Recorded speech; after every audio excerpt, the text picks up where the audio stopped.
Mga naghahanap ng pangtinda na super mura lang, alam nyo ba na 1 cup lang ng cornstarch to, pero ang gagawa nyo na dito ay 107 pieces. Tapos ito siya, ganyan siya karami. Pag hindi pa siya naka-sealed, okay, ganito yung tsura niya. Okay, una, sa isang lalagyan, tanggalin ang takip. Maglagay tayo ng, ayan, 1 cup ng cornstarch. Oo. Ayan, ididirekta na natin ang ating tutorial. Para sa mga nagtatanong ng listahan ng recipe, eto na ho. Direktahan na. Sunod, lagay tayo ng tubig. Mga ano to, 1.5 cup ng tubig. Kung ano naman, gusto mong mas magastos, ang puhunan mo, gatas ang ilagay mo, wag tubig. Okay, eto naman, sa mais natin, hindi ko na din rain. 1 delata to. O, yung malaking delata ng mais. Yung whole corn ba yun? Kernel, ganun. Oo. Basta yan. Tapos imutin mo, syempre, oy, kamayin na lang natin. Carry bills na yan. Kami lang naman kakain. Okay, ayan, haluin natin. Hawakan mo yung kaldero. Ayan, kung napansin nyo, wala pa siya sa kalan. Ayan, para mapakita ko sa inyo na hindi pa nakasindi ang kalan. Kailangan muna nating i-dissolve yung cornstarch bago natin isalang sa kalan. Okay? Okay, kapag sa tingin mo, nalusaw na yung ating cornstarch, pwede na natin yung isalang sa kalan. Okay, let's go! Okay, pagkasalang sa kalan, sindihin na, syempre. Ayan, kung nagmamadali ka, lakasan mo. Pero kung, ayan, tamang timing lang naman ang gusto mo, tamang luto, ayan. Saktuhan mo lang yung lakas. Haluin lang hanggang sa lumapot, ha? Oo. Yan, ganyan lang.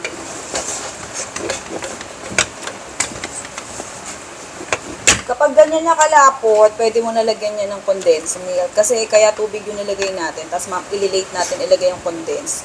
Para yung texture ng condensed at saka yung lasa hindi tumabang. Okay, kaya kailangan muna natin intayong ma-absorb ng cornstarch yung tubig. Kaya kapag ganyan na yung texture, ayan, yan na yung sign na pwede mo nang ilagay yung condensed milk. Okay. Kalahati lang muna lagay natin kasi baka mamaya sumobra tamis.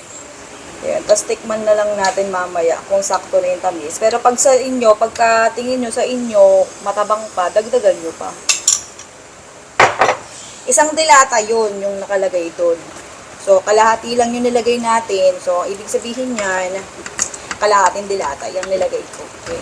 Kapag nilagay nyo na itong condensed milk, hinaan nyo na sobra apoy.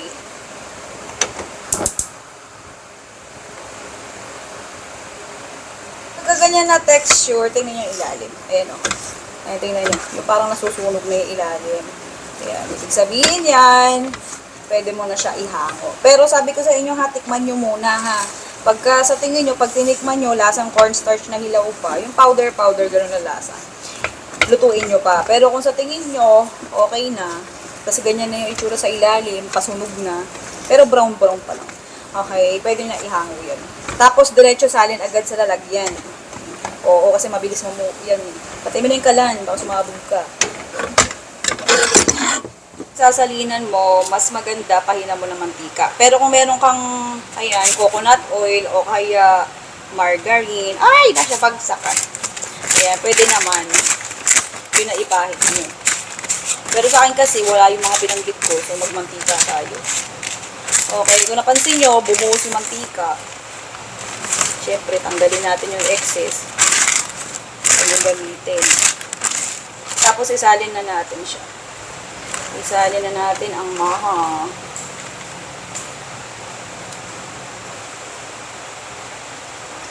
Titigas pa yan ha, mamumuo pa. Bilisan nyo lang pagsalin na kasi mabilis mamuo to eh. Dami na yan oh. 1 cup lang ng cornstarch yan ha. 1 cup ng cornstarch mo, ganyan na karami magagawa. Okay, pagkasalin, i-flat naman natin. Ayan, medyo pagitan natin ng tika yung para madali. Mas maganda pagiran nyo ng mantika yung yung spatula. Para madali siya ilapat. Ilatag ba? Okay, kailangan natin siyang ilatag ng bongga. Yan yung itsura niya, yan lang yung kailangan natin. Tapos itabi lang natin to pansamantala. Tapos intayin natin siyang lumamig. Okay, pagkalipas ng ilang minuto, minuto lang ha. Ayan, medyo ano pa siya, gam-gam pa yung text, yung ano niya, yung init. Ano ba, tama ba?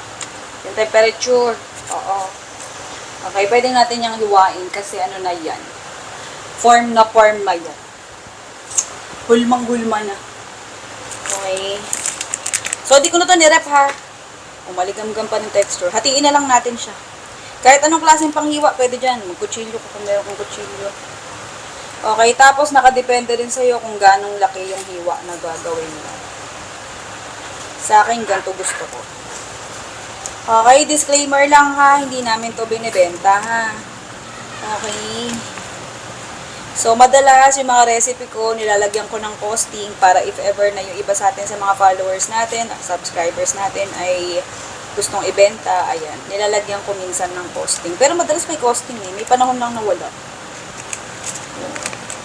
Medyo masakit din sa ulo mag-costing ha. Oo.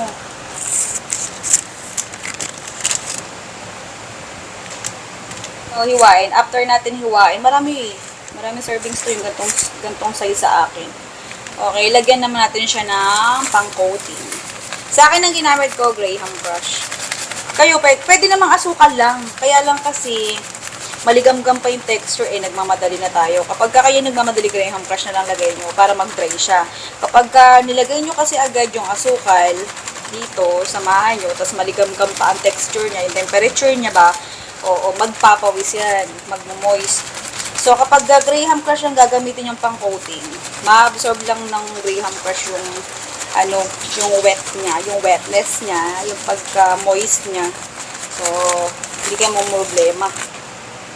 Ganyan lang. Ganyan lang pag-coat. Tapos hiwain. Ganyan mo lang siya.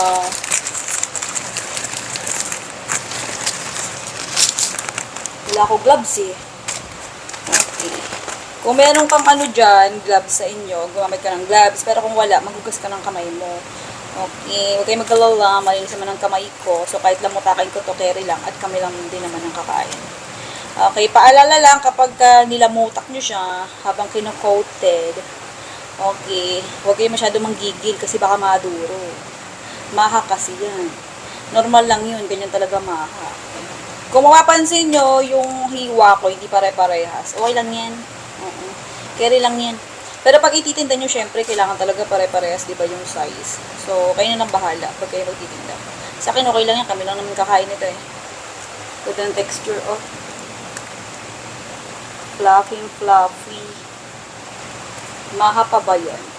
Ang magagawa sa recipe natin na to ay, ang dami, sa 1 cup ng cornstarch nyo, alam nyo ba, sa 1 cup ng cornstarch nyo, 107 pieces na ang magagawa nyo. Depende pa yan sa slice na gagawin nyo, hahatiin. Para naman magkaroon kayo ng idea kung saan siya pwede ilagay, ayan dito. Ito pwede paglagyan. Sobrang dami na nito, Okay, napakamura lang nito.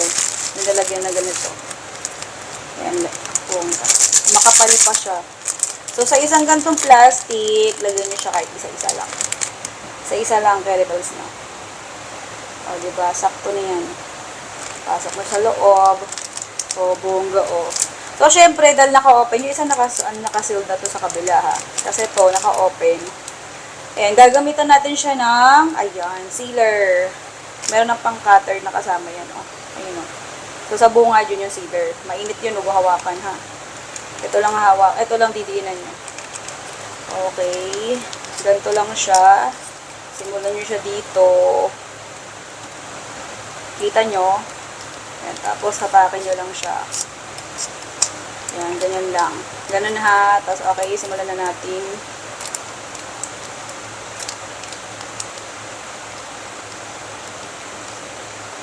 Masisealed na yan. Ay, tingnan nyo may gumugo.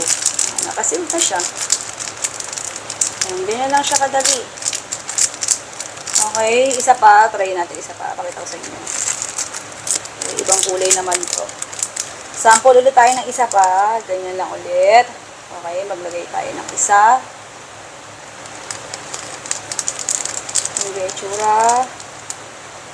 Ito yung sealer na gagamitin natin. Super small lang, pero small but terrible siya, girl. Okay, itong bungad ang happy pindutin na. Yung bungad lang ang pupindutin, tapos ayan. Nasisilog na. Huwag mo masyadong diinan para mabatak mo pa.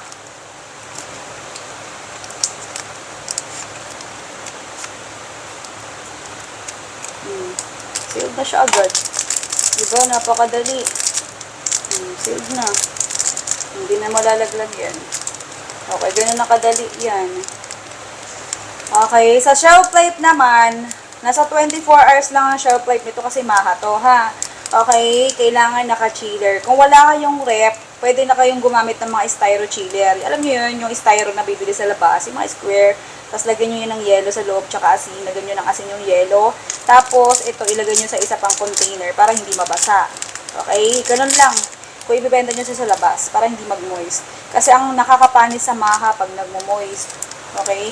Pwede nyo rin itong lagyan ng cheese kung gusto nyo. Kaya lang magastos.